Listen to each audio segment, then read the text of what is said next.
Hello everyone. இந்த வீடியோல நம்ம ஃப்ளார் எக்ஸ்பிரஷனோட கண்டினியூஷன் தான் பார்க்க போறோம். லாஸ்ட் வீடியோல ஃப்ளார் எக்ஸ்பிரஷன்ல இருக்கிற for clause and let clause கவர் பண்ணியிருக்கோம். அந்த வீடியோட லிங்க் டிஸ்கிரிப்ஷன் பாக்ஸில் அவைலபிளாக இருக்கு. செக் பண்ணி பாருங்க. இந்த வீடியோல நம்ம நெக்ஸ்ட் ரெண்டு கிளாஸஸ் கவர் பண்ண போறோம்.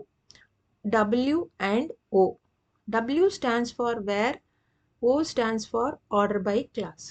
ஸோ W என்ன வேர் கிளாஸ் எப்படி அப்ளை பண்ணுறதுன்னு பார்க்கலாம். ஸோ இது நம்ம ஆல்ரெடி பார்த்த எக்ஸ்பிரஷன். ஜஸ்ட் ஒரு ரீகேப்காக நான் மறுபடியும் சொல்கிறேன். நம்மக்கிட்ட ஆல்ரெடி ஒரு எக்ஸ்எம்எல் டாக்குமெண்ட் இருக்குது, சாம்பிள் எக்ஸ்எம்எல். ஸோ இதுதான், இந்த எக்ஸ்எம்எல் டாக்குமெண்ட்டில் தான் நம்ம ஒர்க் பண்ணிகிட்ருக்கோம். இதை தான் பேஸாக வச்சு நம்ம query எழுதிட்டுருக்கோம். இந்த பேஸ் டாக்குமெண்ட்டில் நமக்கு பீப்புள்ன்றது ரூட் எலிமெண்ட், அந்த பீப்புள்லேருந்து இமீடியட்டாக வர எலிமெண்ட்ஸ் பர்சன் எலிமெண்ட். அந்த எக்ஸ்எம்எல் டாக்குமெண்ட்டோட டேபிள் விசுவலைசேஷன் தான் இது. இது பார்த்தா உங்களுக்கு இன்னும் கிளியராக புரியும். அந்த பீப்புள் ரூட் எலிமெண்ட்டில் பர்சனில் நமக்கு நேம் அண்ட் ஏஜ் ரெண்டு எலிமெண்ட்ஸ் இருக்குது. டிபார்ட்மெண்ட்ன்றது ஆட்ரிபியூட்டாக இருக்குது. டேபிள் ஸ்ட்ரக்சரில் நமக்கு எல்லாமே காலம்ஸாக கொடுத்துருக்காங்க. ஸோ இதுதான் நம்ம அண்டர்ஸ்டாண்ட் பண்ணிக்க போகிறோம். ஸோ இப்போ இதில் இந்த எக்ஸ்பிரஷன் ஒவ்வொரு பர்சன் எலிமெண்ட்டையும் ட்ராவர்ஸ் பண்ணி அவங்களோட ஏஜ் அண்ட் நேம் எடுத்து ஸ்டோர் பண்ணி வச்சுருக்கோம். நமக்கு ரிட்டர்ன் பண்ணுறது நேமை மட்டும் ரிட்டர்ன் பண்ணுது. இப்போ சப்போஸ் நமக்கு நேமோட ஏஜும் ரிட்டர்ன் பண்ணணும்னா கன்கேட், நம்ம அவுட்புட்டை கன்கேட் பண்ணி தான் ஆகணும். கன்கேட்ன்ற ஃபங்க்ஷன் யூஸ் பண்ணி நமக்கு ஏஜ் வேணும், அவங்களுக்கு அப்புறமா ஒரு ஸ்மால் கேப் கொடுத்து அதுக்கப்புறமா நமக்கு ஏஜ் கொடுக்கணும். ஏஜ்ன்றது ஏல இருக்குது. ஸோ இந்த மாதிரி கொடுத்து நீங்கள் ரன் பண்ணிங்கன்னா மேரி 20, மேரியோட ஏஜ் என்ன 20ங்க, நீங்கள் அப்படியே செக் பண்ணிக்கலாம். Cindy 25, John 40, Peter's 35. ஸோ நீங்கள் இந்த வெறும்னே நீங்கள் ஃபார் அண்ட் லெட் யூஸ் பண்ணிங்கன்னா it will operate on all the person elements available in the XML document.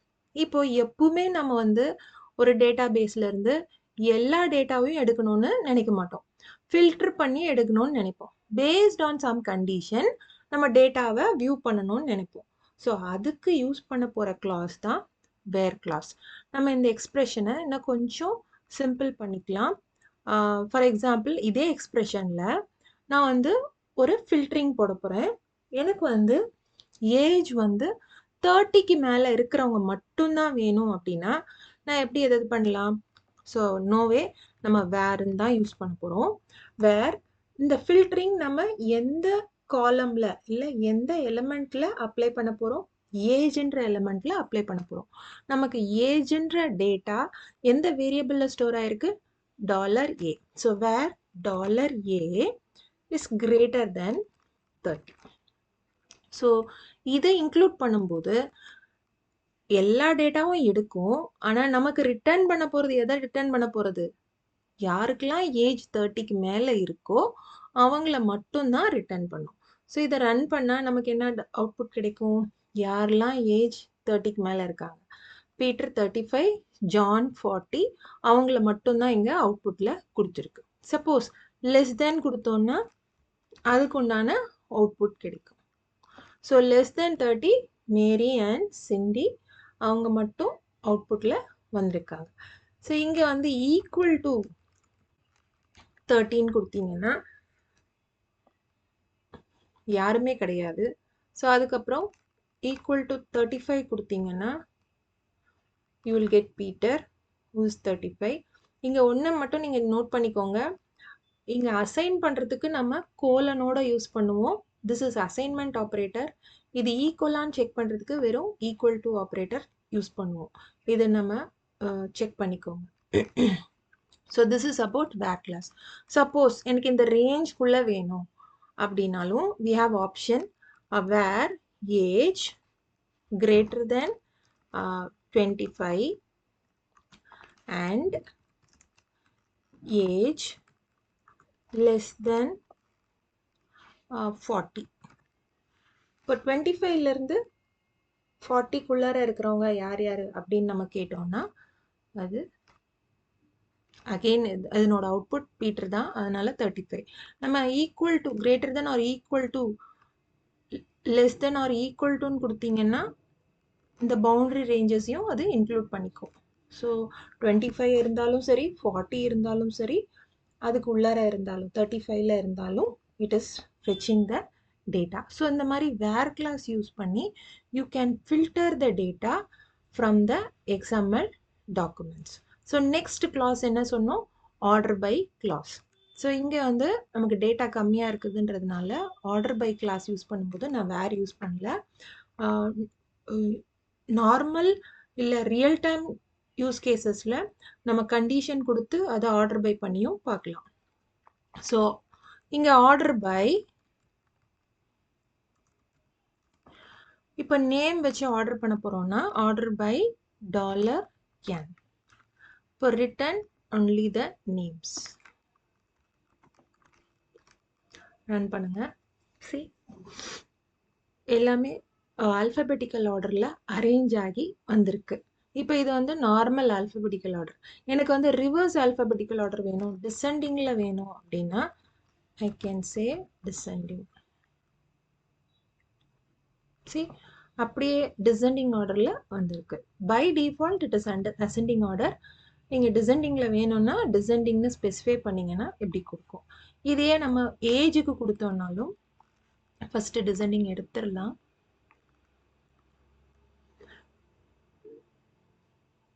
Age by order பண்ணி ரிட்டர்ன் பண்ணியிருக்கு. இங்கே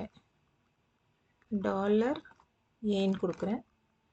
இப்போ தான் உங்களுக்கு புரியும். சி டிசெண்டிங் ஆர்டர் ஏஜில் கொடுத்துருக்கு. நம்மளுக்கு ஆக்சுவலாக இருக்கிற ஆர்டர் 20, 25, 40, 35. அவங்க ஆர்டர் பண்ணி 20, 25, 35, 40ன்னு ஆர்டர் பண்ணி கொடுத்துருக்காங்க. இது அசெண்டிங் ஆர்டர். இதே டிசெண்டிங் ஆர்டரில் கொடுத்தோன்னா அப்படியே ரிவர்ஸ் ஆர்டர் இருக்கும். சி அப்படியே ரிவர்ஸாக வந்துருக்கு. So you can order by any column either ascending or descending. So இதில் வந்து 2 clauses பார்த்தோம். இப்போ உங்களுக்கு அந்த யோசனை வரலாம், ஆர்டர் பை இருக்குன்னா நம்ம குரூப் பை இருக்கு இல்லையா? ஸோ தேர்ட் கிளாஸ் இங்கே என்ன பார்க்க போகிறோம்னா குரூப் பை கிளாஸ். அந்த ஃப்ளார் எக்ஸ்பிரஷனில் ஜிக்கு இடம் இல்லைனாலும் ப்ளீஸ் நோட் தட் குரூப் பைன்ற ஒரு கிளாஸும் இங்கே இருக்குது. ஸோ அந்த குரூப் பை எப்படி யூஸ் பண்ணலாம்? ஸோ இந்த எக்ஸ்பிரஷன்லேயே நம்ம கொஞ்சம் மாடிஃபை பண்ணிக்கலாம். இப்போ குரூப் பை பண்ணுறதுக்கு நம்ம எந்த காலமை யூஸ் பண்ண போகிறோம்னா, நம்ம இங்கே காலம் டிபார்ட்மெண்ட்டுன்னு இருக்குது. பட் XML டாக்குமெண்ட்டில் டிபார்ட்மெண்ட் வந்து நமக்கு ஆட்ரிபியூட்டாக இருக்குது. So based on that attribute we are going to group the data. So அப்போ அந்த ஆட்ரிபியூட்டை நம்ம இங்கே ஃபெச் பண்ணணும். அந்த ஆட்ரிபியூட் வந்து நம்ம இது பண்ணணும்னா இந்த லெட் ஸ்டேட்மெண்ட்டை கொஞ்சம் அட்ஜஸ்ட் பண்ணிக்கலாம். நம்ம டிபார்ட்மெண்ட் வச்சு குரூப் பண்ண போகிறோம்னா டிபார்ட்மெண்ட் டேட்டாவை நம்ம லெட் ஸ்டேட்மெண்ட்டில் ஒரு வேரியபிளோட அசைன் பண்ணிக்கணும். ஸோ அந்த வேரியபிளை நான் $Dன்னு வச்சுக்கிறேன். அந்த $Dக்கான டேட்டா எங்கேருந்து வரும்னா $Iல இருக்கிற டிபார்ட்மெண்ட் அட்ரிபியூட். இப்போ $Iல தான் உங்களுக்கு எல்லா எலிமெண்ட்ஸோட டீட்டெயில்ஸும் இருக்குது. அந்த பர்சன் எலிமெண்ட்ஸோட டீட்டெயில்ஸ் இருக்குது. அந்த பர்சனோட ஆட்ரிபியூட்டுன்னு நம்ம சொல்கிறது அட் சிம்பிளோட சொல்லணும், அந்த ஆட்ரிபியூட் நேமோட சொல்லணும். ஸோ $i/@departmentன்னு கொடுத்தீங்கன்னா என்னென்ன டிபார்ட்மெண்ட்ஸ் இருக்கோ அதெல்லாம் $Dல உங்களுக்கு அசைன் ஆகும். அந்த $Dயை வச்சு நம்ம குரூப் பண்ண போகிறோம். இங்கே ஆர்டர் பையை குரூப் பைன்னு மாற்றிக்கலாம். அந்த டிபார்ட்மெண்ட்ஸை நம்ம வியூ பண்ணணும். Return $D. ரன் பண்ணுங்க. See sales, marketing, accounts. So நமக்கு 3 தானே இருக்குது, சேல்ஸ், மார்க்கெட்டிங், அக்கௌண்டிங்.